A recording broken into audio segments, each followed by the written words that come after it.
شریعت نے آپ کو نہیں روکا کہ آپ شادی کے موقع پر کوئی آپ کا خاندانی رواج ہے، کوئی آپ کا علاقائی رواج ہے، شادی کے موقع پر، کیونکہ شادیاں پہلے بھی ہوتی چلی آ رہی تھیں، بعد میں بھی ہو رہی ہیں، مختلف علاقوں کے لوگ ہیں، ان کے اپنے اپنے رسم و رواج ہیں، ٹھیک ہے آپ اپنے رواج کے مطابق شادی کیجیے۔ اللہ کے نبی صلی اللہ علیہ وسلم مکہ میں رہتے تھے، آپ قریش قبیلے سے تعلق رکھتے تھے، آپ صلی اللہ علیہ وسلم ہجرت کر کے مدینہ تشریف لائے۔ جب آپ صلی اللہ علیہ وسلم مدینہ پہنچ گئے تو سیدہ عائشہ فرماتی ہیں، یہ حدیث جو ہے صحیح مسلم میں بھی ہے اور دیگر کتب حدیث کے اندر بھی ہے، تو صحیح مسلم کے الفاظ یہ ہے کہ ایک عورت کو ہم نے نکاح کے لیے تیار کر کے زفت امراتم من المہاجرین، اس طرح کے الفاظ حدیث کے اندر ہیں کہ ایک عورت کو میری ذمہ داری تھی کہ میں اس کو نکاح کے شادی کے موقع پر تو تیار کرنا ہوتا ہے لڑکی کو۔ رخصتی ہو گئی، اللہ کے نبی صلی اللہ علیہ وسلم آئے، سیدہ عائشہ سے پوچھا کہ ما معکم من اللہوی، تمہارے پاس کوئی کھیل کود، کوئی ایسا جو خوشی کے موقع پر خوشی محسوس ہو، کوئی بچیاں گیت گا رہی ہوں، کوئی آگے اس کی سب وضاحت میں کرتا ہوں، کوئی اس قسم کی چیز ہے؟ کیونکہ انصار فإن الانصار یعجبهم اللہ، انصار کو اس موقع پر یہ کھیل کود اور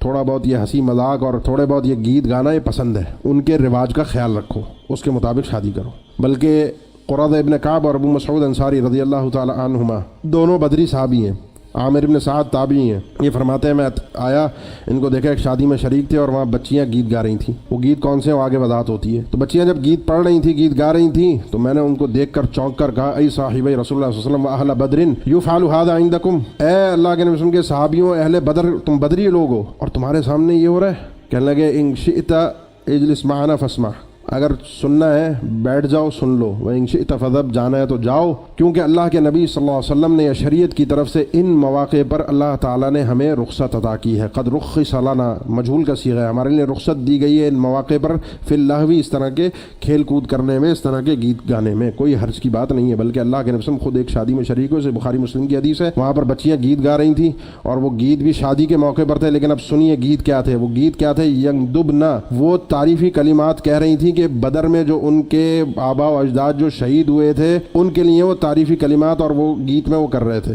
نہ گیت میں کوئی بےہودگی تھی، نہ کوئی فحاشی تھی، نہ کوئی محبت کے جھوٹے قصے کہانیاں تھے، نہ کوئی میوزک کے آلات تھے، نہ کوئی رقاصائیں تھیں کہ جو بعض حضرات کہتے ہیں کہ یہ رقاصائیں تھیں جو رقص کر کے گیت پڑھ رہی تھیں۔ حدیث میں اس قسم کا وعیدہ جوارن یغنینا،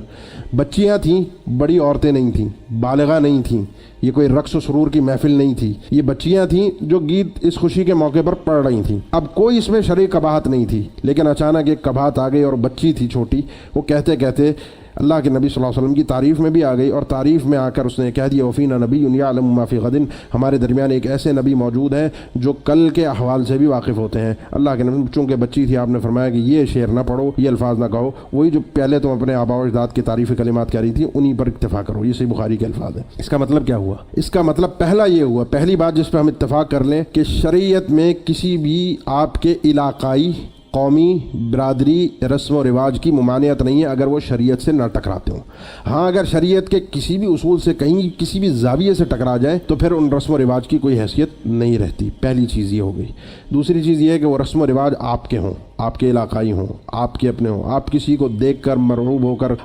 ہم اکثر و بیشتر ہم میں سے زیادہ تر اس علاقے کے لوگ، یا یہاں علاقہ بھی یہ پورا بر صغیر ہی تھا تو یہاں پر ہندوؤں کا اور سکھوں کا کلچر کافی زیادہ نافذ رہا ہے، تو ان سے متاثر ہو کر جو رسم و رواج اگر ان کے مذہبی رسم و رواج تھے، مذہبی،